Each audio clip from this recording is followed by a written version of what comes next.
in school, they forget to teach us about our humanness in the Yes. profession. And so 100%. that's why people burn out. That's why people get jaded. That's why people get so resentful. That's why a lot of people get stuck in an emotional place, because they're not honoring that humanness part. So when we're able to show up in the profession and show up as a human and balance it out, be much more effective as a human and as a professional.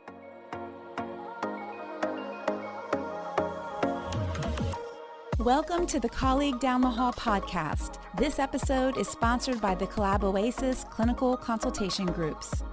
Hi, I'm Janine Wolf, and I'm your colleague down the hall. I have a passion for helping fellow therapists get the clinical and collegial support we all need to do this work. And wow, it just keeps getting harder every day. I'm the founder and facilitator of the Collab Oasis Clinical Consultation Groups. I have been a social worker for almost 30 years, and I own a successful solo online private practice.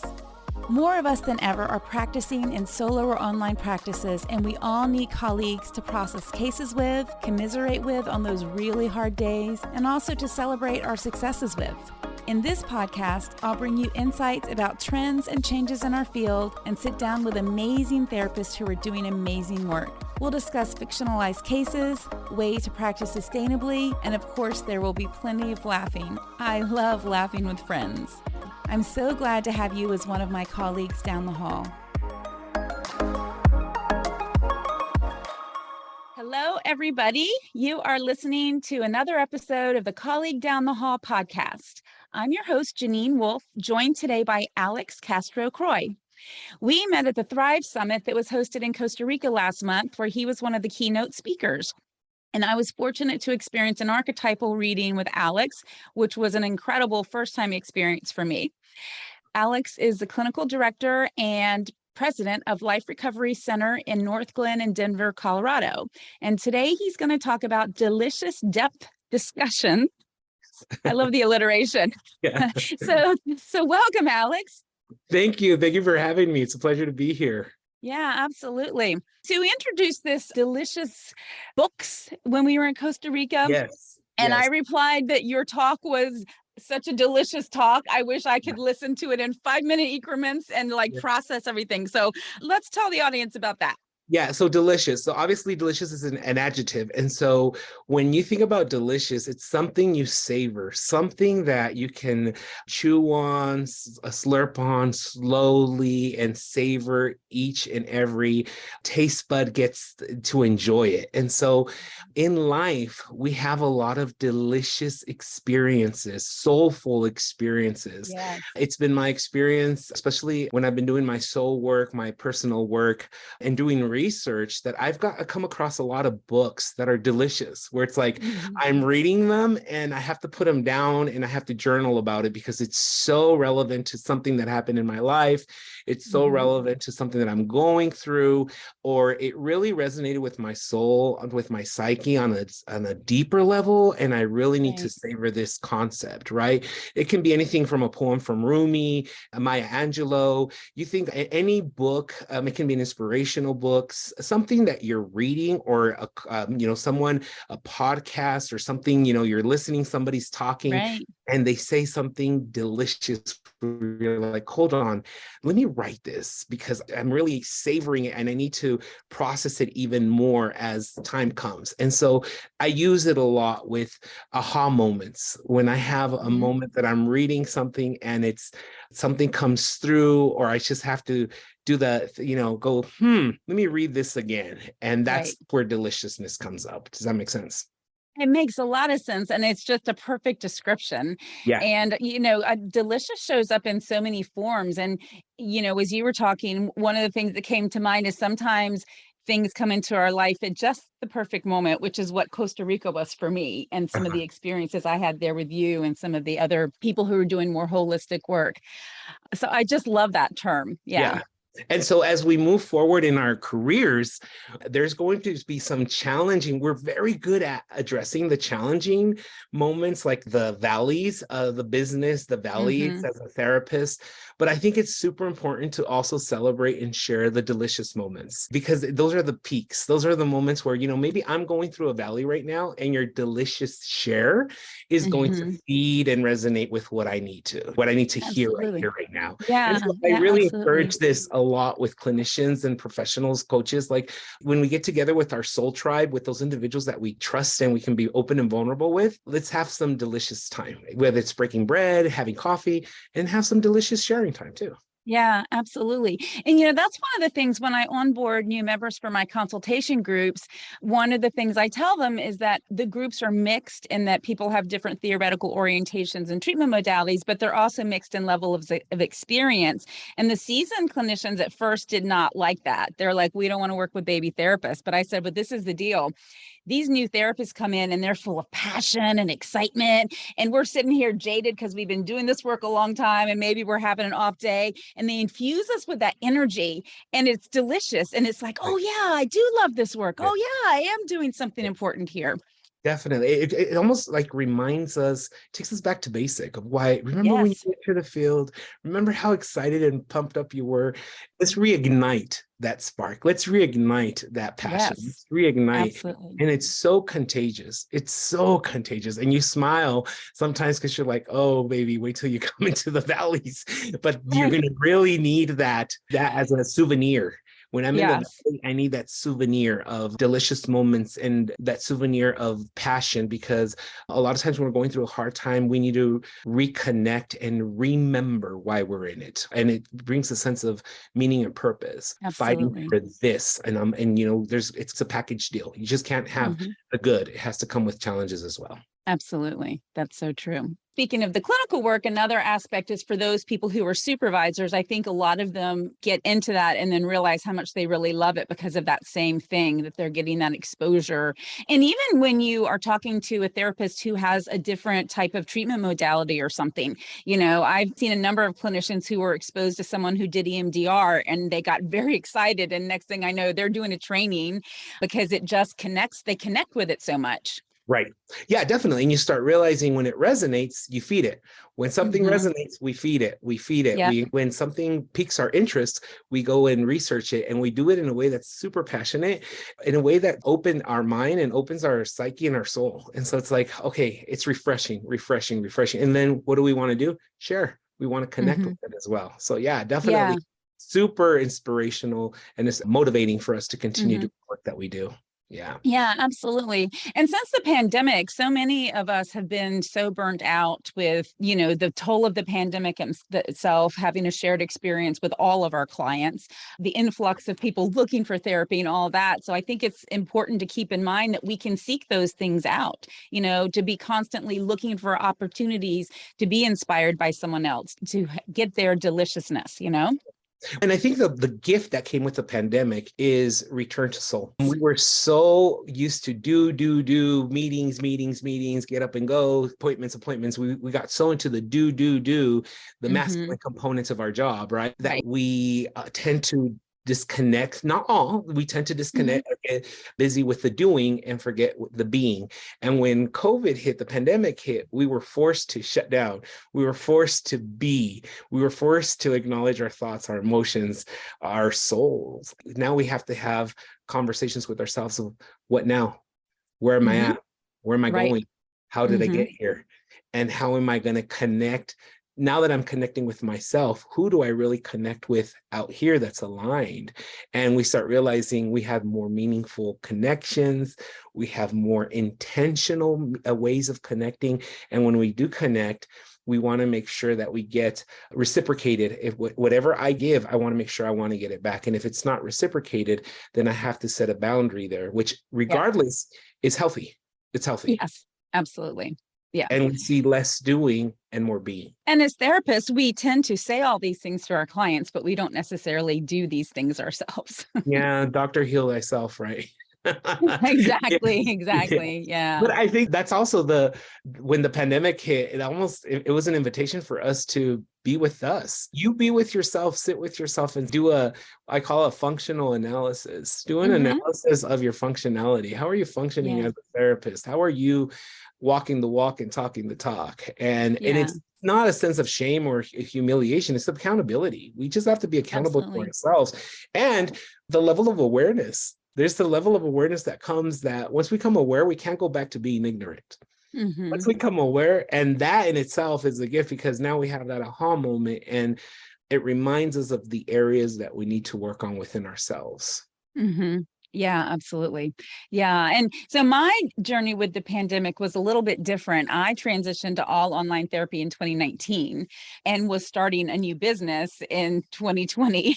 And so I was crazy busy. I didn't like, all of my friends were like, we're cleaning out our closets, we're doing all this stuff. I'm like, oh my gosh, I'm seeing more clients than I've ever seen. And I'm training local therapists how to do online work. And I'm just like, yeah. So I think that I didn't get that chance to be with myself. I was watching other people do it. But again, I do have that strong masculine side to me. So it was do, go, go, go. And over this past year, it really clicked home with me that like, this is not going to keep working. Like you're harming yourself. You need to do it differently. Yeah, it's almost like a call to acknowledge your humanness and how it's aligned or misaligned with your being. Does that make sense? So you start realizing, oh, wait a minute, there's something I'm doing that's when you start seeing a lot of people feel exhausted. It's like, I feel like I'm doing, but I'm not feeling fulfilled. It's like, okay, there's a misalignment there. And that's part of that's the conversation. Here's a delicious depth discussion.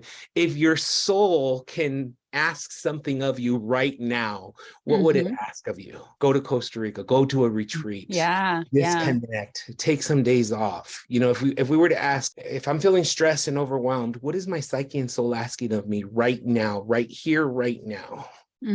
Absolutely. And be able to answer that authentically and genuinely, like, I need some time off. Absolutely. Yeah. And I'm a big proponent of encouraging therapists to make sure they're putting themselves in the equation, because we're not taught that in school. We're taught that it's all about the client. We show up for them. We meet whatever needs they have. And realistically, there are times that we need to say no to a client or refer out a client that is exhausting us because they're not the right fit. And there's another therapist who that's their ideal client. And so working sustainably, looking at your schedule, how many back-to-back sessions can you do before you're done? And all of those things, and making sure that work-life balance is there. Right. This resonates a lot of the trainings that I do, especially with professionals. I always do the PERMS intervention, the PERMS inventory. PERMS is an acronym. When you as clinicians show up in the room, I want you to be mindful of your PERMS. P, physically, how are you showing up? Did you eat? Are you hydrated? Did you sleep? How are you feeling physically? E, emotionally. How are you feeling in your emotional state? Are you stressed? Are you overwhelmed? Are you nervous? Is something happening in your personal life that's not allowing you to be present with the client right here and now? Because the client's going to feel that. They're going to be mindful that something's off, or you weren't there 100% because emotionally you were preoccupied with your son being sick at home, right? The R is relational. What is the relationship that you have first with yourself? For example, if I'm second guessing myself and I'm having doubts about a client or doubts about a modality, let's say EMDR or my CBT concepts that I'm using or bringing to the table, am I second guessing myself because of an insecurity that I have, or because I don't feel like the client is a good fit and I'm forcing myself to work with the client? And so therefore I'm second guessing my skills because it's just not a good fit, and it has nothing to do with you, but the way you're showing up is you're showing up with self-loathing, self-doubt, imposter syndrome. Yeah, imposter syndrome, definitely. And then the second piece is relationship that you have with others, meaning how is my relationship with others? If I'm in the middle of a divorce, if I'm in the middle of grief because I lost my parent, how is that impacting how I show up right here, right now? Am I congruent? Am I aligned in this moment as in my role as a professional, right? And so you said that's the R. The M is mentally. What are my thoughts, my values, and my beliefs right now? Let's say we have one client. I'm pretty sure we all had that one client that's, my goodness, we're going in circles and we're not moving, we're not progressing. And when before the client comes in, you're already like, ugh, I don't want to deal with this client. You And just look at the schedule in the morning and you're like, oh, yeah, exactly. Let's be realistic. That's part of our humanness. There's yes, nothing wrong absolutely. with that. That's part of Absolutely. us being human. There's an intersectionality between the profession and human that cannot be separated, but needs to be looked at, respected, honored, and set boundaries with it. And so when that humanness shows up, what do I need to do? Do I need to refer out? Do I need to have a heart-to-heart conversation with the client and check in and see what's going on so that I can address, or do I need clinical consultation? Do I need supervision around this? Right. See, this is all checking on yourself as a human. And then the S is spiritually. What am I doing to replenish my soul? What am I doing to replenish my meaning and purpose? You know, for Costa Rica, for all of us, it was beautiful, inspirational. It was so full. It was so full on on all 5 domains. We got fueled physically, emotionally, relationally, mentally, and spiritually. And so you saw that 100%. 100%. So then when we think about our roles as professionals, we need to think, we need to do that functional analysis within those 5 domains in our perms. How are we showing up in these 5? You know, I do it this morning when I came in. How am I feeling? Oh, you know what? I need some more water. Let me go get some water. You know what? It's be mindful how I show up. And it becomes second nature. And you know what? If I'm sick, I'm calling out and I'm rescheduling, and that's okay. Because the professional cannot exist without the human. Right. But so many therapists, and I know I did this for years, you know, we don't feel like we're sick enough that we can cancel on our clients. So we work when we're sick, and that doesn't serve anybody, you know, but we feel like, okay, well, they're expecting me today. They're counting on me today. I have to be there. And I feel like the pandemic has given a lot of us a chance to kind of relook at some of these things that were sort of passed down to us in this field that aren't healthy, that don't, support us in the work that we're doing. I agree 100%. And, this is where, Janine, this is our soul tribe, because this is where we have to have, I am a huge proponent, and you've heard me say this a lot in my speaking, who is your soul tribe? Meaning, who are those professionals that are in the field with you, number one, that can honor, allow, and see you in the profession and as a human, and hold you accountable to. Right, right. I have this term that I have with my soul tribe called the VTEX. And I shared it with you guys, the VTEX. The VTEX is like, hey, VTEX, this is Alex as the human asking for feedback. And I'm VTEX, meaning it's a vulnerable text. Right. I'm feeling dysregulated. I'm upset. I just got this email from this client and I'm supercharged. Who can I talk to? Who's available? Absolutely. That is so important. Yeah. And then being able to have that feedback and say, no, Alex, you know what? It's not, you're reading too much into it, but what's really going on? I've had colleagues that are part of my soul tribe that tell me, hey, no, that's pretty clear cut, that you're reading too much into it. What's really going on? It's like, oh, I just had this situation with, X, Y, and Z, and I'm struggling with it. And I think I'm hyper vigilant and over analyzing. And so I'm reading this email and and they're like, no, that's your stuff. You're interjecting or you're projecting or misplacing a lot of, feelings, and you need to put yourself on check, and you need to put that. And I love that, because the whole tribe is going to do it in your best interest. Absolutely. I love that term, soul tribe. And I think we need to be really intentional about that. When I went into my solo private practice from a group practice, I was so unprepared for how lonely and isolated I was going to be, how my imposter syndrome went through the roof.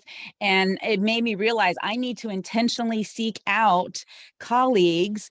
And we have different needs, and I have different colleagues that support me in different ways, and they don't all even know each other, but they're relationships that I have with these people because I respect them and we've connected on some level. And some of them I've never even met in person. I've met them online and we've developed, a tight bond, and maybe one day we'll meet, but who knows? But you start realizing there's that intention was set out there, and then you start Mhm. realizing serendipitous and synchronistically we connect and we Right.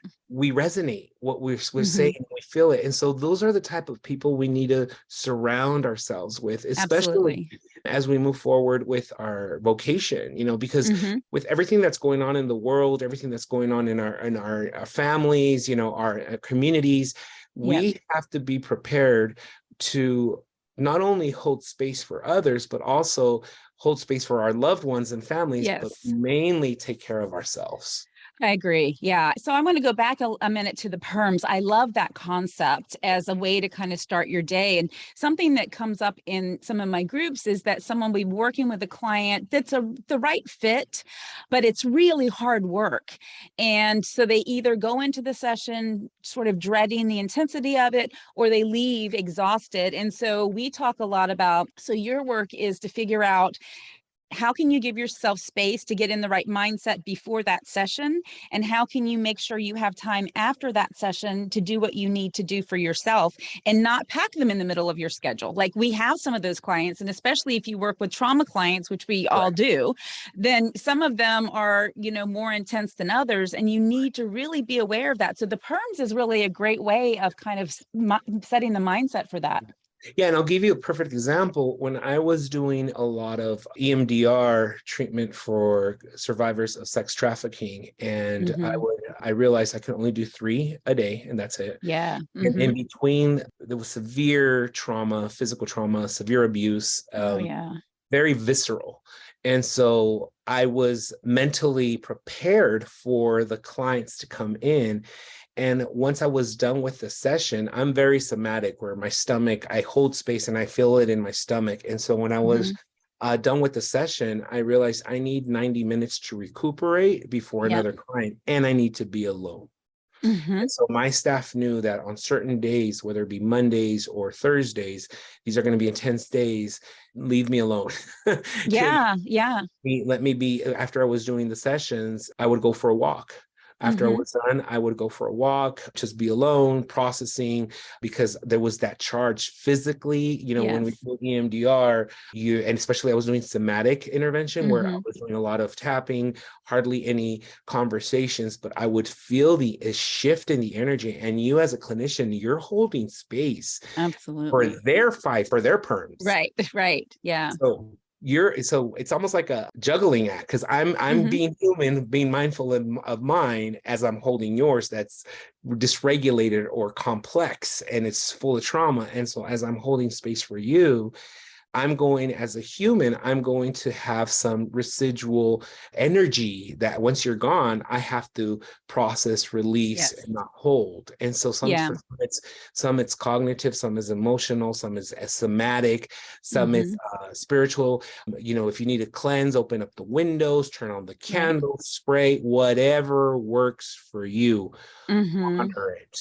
Honor it. Absolutely. Yeah. So the first 10 years of my career, I worked at a home-based pediatric hospice. So I would go work with a family, and then I had a car ride to the next client. That gave me time to sort of like process the session, decompress, do all the things I need to do. My first day in private practice, I was like, what do you mean the next person's here already? Like, I had a chance to even process what just happened. And now you want Right. me to go on to the next Right. You're right. And I think that's the benefit of COVID, because now we have to have 30 minutes in between one?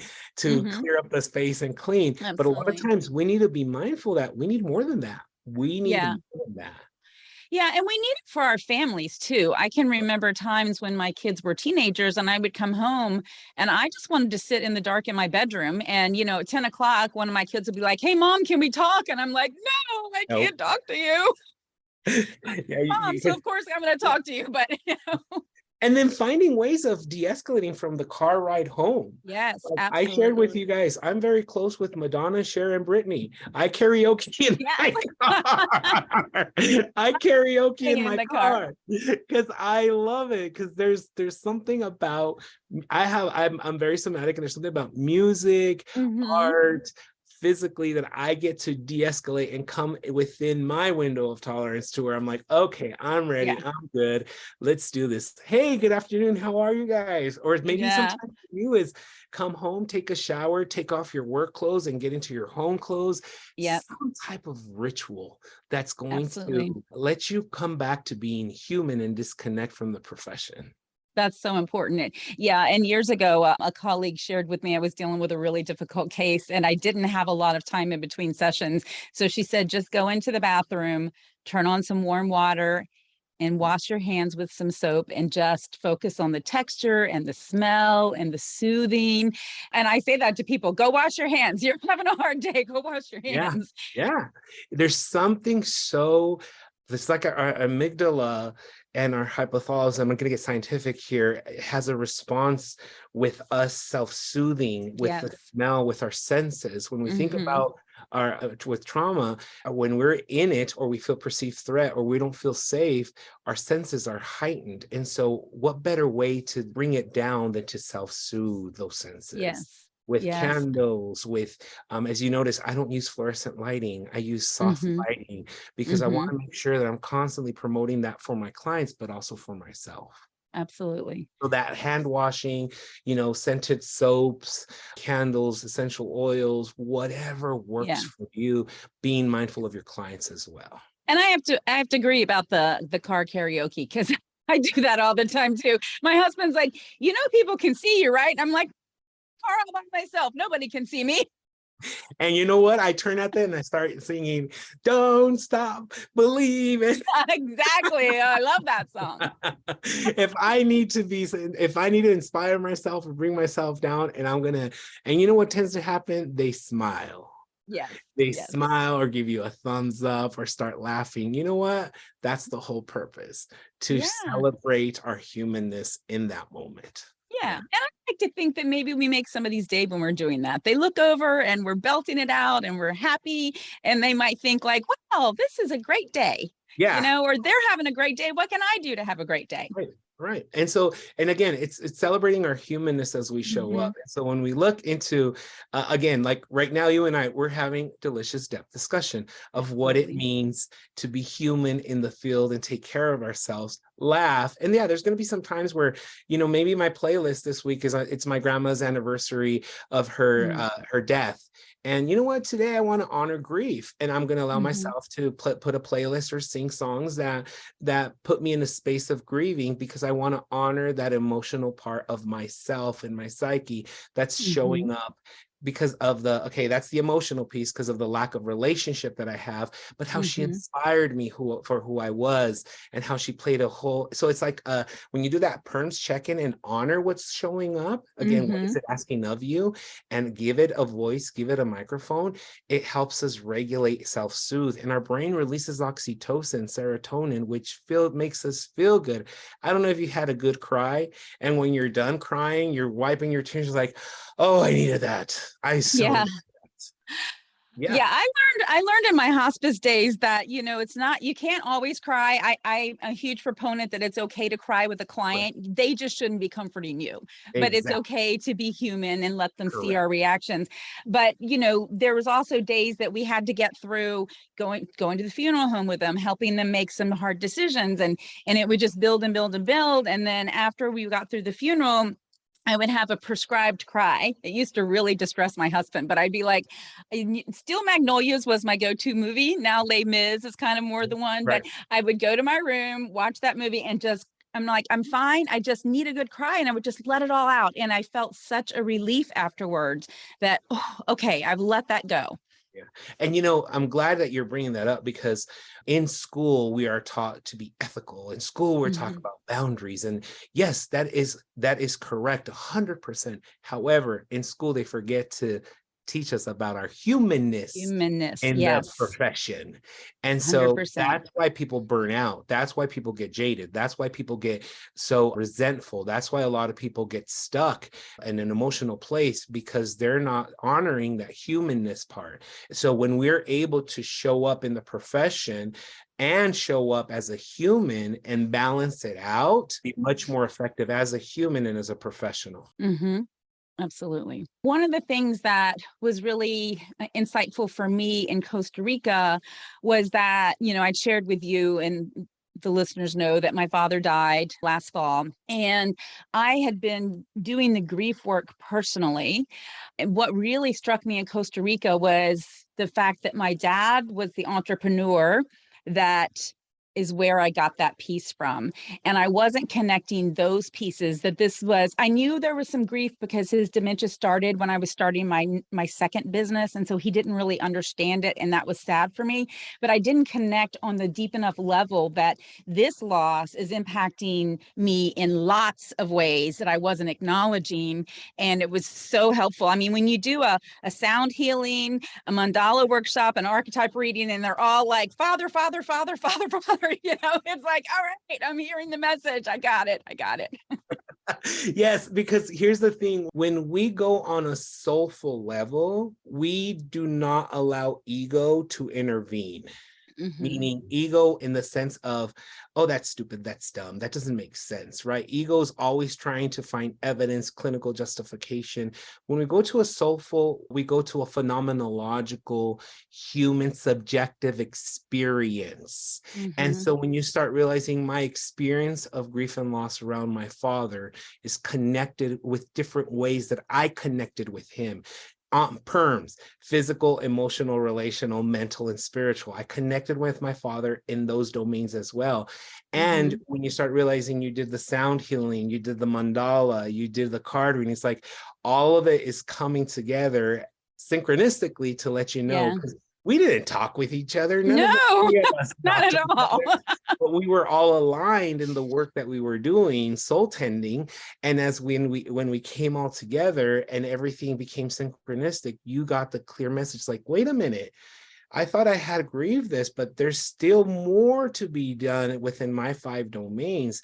And you start realizing there's room for that. There's space for that. I just need to honor it and step into it and recognize how this is an invitation to evolve and grow in those different areas as I heal. Yeah, absolutely. And, and I will fully admit, I did the sound healing and didn't know what it was. I heard the word healing. I was like, okay, I'll try that. And I was sort of at the last minute was in the mandala workshop, which again, I'm like, okay, I draw like a kindergartner. This might be a really expensive, bad drawing at the end of the day. But literally the first thing I drew on the paper, tears just started coming down my face and I didn't even know why. Like, I'm like, they're just coming out, And then I started realizing what I'm drawing, what these colors mean. And then with you, the first card I draw there was the one at the table that I could like feel in my chest, and I pick it up and it says Father. And I was like, okay. You start realizing there's this an alignment. It's like a soulful alignment of you. As you think, my thoughts, my emotions, my presence, my here and now, all aligned perfectly for this moment, synchronistically, for me to listen, pay attention. If I pay attention and just allow myself to be, I'm going to be able to hear what I need to hear for my own growth and development, both as a person and as a professional. And that's so in itself, that's delicious tending of soul with ourselves. Yeah, I love the way you're incorporating that word because it just encompasses exactly the point you're trying to make. Yeah, definitely. And so that's why I use it a lot. And I invite clinicians, when I read something and I post something on social media, I put hashtag soul delicious read. When I was going to Costa Rica, I found a book that's called Wounded Jung that talks about the woundedness of Carl Jung and how his parent, growing up with his mom, his dad, and, a lot of different faiths, how that woundedness paved the way for spirituality for many professionals. And it's like there was a gift that came with the medicine is in the wound. The medicine is in the wound. If we just lean into it, explore it within ourselves, we're going to find the medicine, but we have to be very intentional. It's going to hurt. But again, when we heal, when we go through surgery, we feel pain. The hurt lets us know we're healing. The hurt and pain is sign that we're healing. When we got a surgery, when we're recovering from a broken limb, a cut, you're going to feel hurt, but that lets you know you're feeling it because you're healing. Absolutely. So lean into it. Yeah. And I think that's important to share with our clients too, because oftentimes they have to really go through some of the pain again before they can move on to a more healing path. Correct. And we need to model it. Yes, exactly. Mm-hmm. Not so much like in the presence with the client, right, but right. model it in how we show up in the present based Mm-hmm. on we're coming from a healed, soulful clinician, Mm-hmm. rather than I'm coming up as a wounded clinician, not doing my work. Absolutely. Yeah. Yeah. And every now and then I'll hear a therapist say like, oh, I just had the worst session. My husband and I had a big fight right before it started. My husband knows better than that because I've been doing this work long enough. But that is a terrible way to start a session. And it's in the room, whether or not you are realizing how it's impacting you, how it might be impacting your client. Well, it is impacting your client. Maybe you're not aware, but it's so important to just even do those check-ins throughout the day. Like what has happened between that client and this client? Do I need any work to do, to be ready for this session? And I'll give you an example of how that showed up for me when I had a cold. I had a horrible cold, and I told my client, before we get started, I want to be very mindful. I'm getting over a cold, so if I sneeze and I blow my nose, I want you to know that I'm present, but physically, I just show up and let the humanness, let's name it for what it is. And like, oh, no, don't worry about it. We're good. Okay. And so I don't have to be self-conscious, because that puts a silencer on the inner saboteur in the middle of the session. What are they going to think? What are they going to feel? They're going to, they're probably going to, and it's like, okay, you silence that inner saboteur when you name it, call it, and you show up and say, hey, today, if you don't mind, I'm going to be blowing my nose, feeling a little under the weather. I'm not sick. I'm recuperating. They're like, oh, don't worry about it. Done. Let's go. Does that make sense? Yeah, absolutely. And for myself, I'm ADHD. And when I would see clients in person, at some point my leg is jiggling or I'm playing with my jewelry. And those are focusing techniques for me. And at some point, especially if I notice them really noticing, I would say, just to let you know, this is how I focus. I'm ADHD, and this is a technique that really helps me. And they would be like shocked. They're like, you're ADHD? And I'm like, yeah, when I'm in this room, I get it together and I can really focus, but that's not what I'm like in my natural habitat. Right. But just so you know that doesn't mean I'm feeling impatient. I'm not feeling antsy. I'm focused on you, but this is the way my body needs to take care of itself. See, and that you're letting the client know how you're showing up in your humanness, which opens the door for them to open up emotionally. Because like, if you're sharing how you're showing up, I'm going to show up as well. And here it is. Yep, absolutely. Yeah, absolutely. And even, we hear so much debate about self-disclosure. It's a tricky thing. My rule of thumb is, why am I sharing this? Is there a reason that this is going to benefit the client for me to share this? Because I think that that's another way we can bring our humanness into the session. If we have something that could be supportive of the experience they're having, or, some other aspect of the treatment, that it's okay. And some people just like lose their minds that you can never, ever do that. And again, I think this, like, they're trying to take our humanity out of us, and we're not robots. We are who we are in the room. Correct. Let me give you an example. I was working with a police officer, and he had witnessed somebody die by suicide. And as he showed up, somebody died by suicide, and the police officers like, do the report, to do the, do everything, have to go through the psychoevaluation, everything. And he's like, nobody once asked me whatsoever how this impacted me and how I'm doing. They would just want to know, am I ready to come back to work? How it's mainly the profession, not my human. And I'm tired. And he said, because he told me, he's one of the people that I work with, he said, I want to work with you because I heard that you care about the modality, but you care more about the human. And I was like, yeah, I do. And he goes like, I just want to cry right now. And I was like, then cry. Yeah. I don't want to say anything else. I just want to cry. Then cry. Yeah. And that's such a shortfall for us when working with people in those types of professions. A number of years ago in Virginia Beach, we had a mass shooting at our city complex, and they were bringing in therapists until they could get their ducks in a row to provide therapy. They were bringing in volunteer therapists. And one of the things that I did was a group. There was a police officer there, and he's like, we were in there and seeing all kinds of things. And like everyone's worried about the employees, as they should be, but this has impacted us greatly as well. And no one is talking about that. And it's not appropriate in our profession to talk about this. And I was so pleased that he felt like he could say that. And the people in the group were so supportive of him. And he said, I'm working on making some change. I'm working on seeing how we can bring this into our profession. And that was so incredible to me.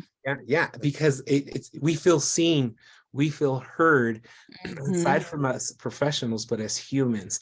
And when you hear me and you see me in my profession and in my humanness, you got credibility, you got my trust. There's a difference between the trusting party and the trustworthy party. I'm a trusting person showing up, and I feel seen. If I feel heard, you are trustworthy. I'm going to link up, I'm going to connect. And so that in itself fosters a space of soulfulness, humanness. Yeah. And so I'm going to connect with you. Yeah. Yeah, absolutely. And again, that's delicious. It is delicious. The time has flown by, Alex. This has been such a great conversation. I feel like when I talk to you, I learned so much in Costa Rica and now again today. I'm absolutely going to be in touch with having you on again. Yes, please do. Because I think you have so much great stuff to share. And in Costa Rica, you've had extensive training about Carl Jung's teachings and made me realize how I need to like revisit some of that. Like that really touched me in a way that I was like, I need to be more conscious of bringing some of that into my clinical work. Yes. So thank you so much for taking the time to join me today. Can you tell our listeners where they can find out more about what you have to offer, how they can connect with you, all those types of things? Yes. So I have, if you're in Colorado and you want to get services, you can go to Life Recovery Centers, all one word, .net. I'm sorry, liferecoverycenters.net. .net. Okay. It's .net. And so that's where I have a lot of my trainings. I think I sent you a lot of my podcasts, a lot of my educational stuff is in there as well. Now, consulting, if they want to reach out to me and do consulting and coaching, you can go to my private consulting website, which is transcendingconsultinggroup.com. That's transcendingconsultinggroup.com. You'll have all my information. You can reach out through there as well via email, and I'll be more than happy to work with you as well. And thank you. And thank you for this opportunity. Yeah. Oh, yeah, absolutely. Yeah. And so we'll put those links in the show notes. Yes. So for everyone listening, there are new episodes of the Colleague Down the Hall podcast every Thursday on all major platforms. Please remember, our work is hard and we need the support of colleagues to make it sustainable and enjoyable.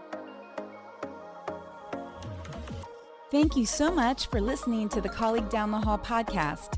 For show notes, links, and downloads, head over to colleaguedownthehall.com, where you'll be able to learn more about getting the clinical support you need and resources to help you work in a supported, sustainable way. If you've enjoyed this episode, please share with your therapy friends and colleagues. Subscribe to the podcast, and if you loved this episode, please leave a review.